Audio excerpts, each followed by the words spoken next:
Aujourd'hui, je t'apprends que tu te trompes si tu penses que faire du crossfit te donnera un physique athlétique. Alors déjà, premièrement, ce qu'on entend et ce que les gens entendent le plus souvent quand ils souhaitent avoir un physique athlétique, c'est d'être taillé, de pas être bodybuildé, mais d'être globalement taillé. Sauf que pour la plupart des gens, être taillé, avoir de la masse musculaire et savoir aussi bien se bouger, ça demande quand même du travail. Et en fait, ça demande une structure. Ça demande déjà d'être fort, d'avoir des bonnes bases, et ça s'acquiert pas comme ça. L'idée déjà, c'est d'avoir un programme et d'être régulier dessus. Et ça, pendant longtemps.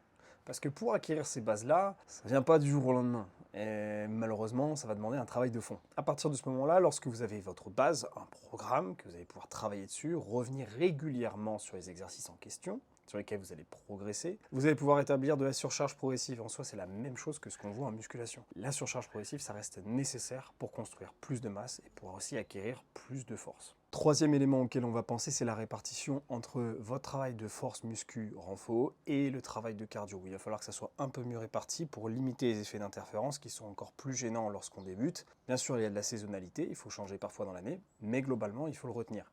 Et ce qu'il va falloir éviter, c'est de trop souvent cumuler du travail à haute intensité niveau cardio et en même temps cumuler ces séances de renfo force. Ça va pas hyper ensemble.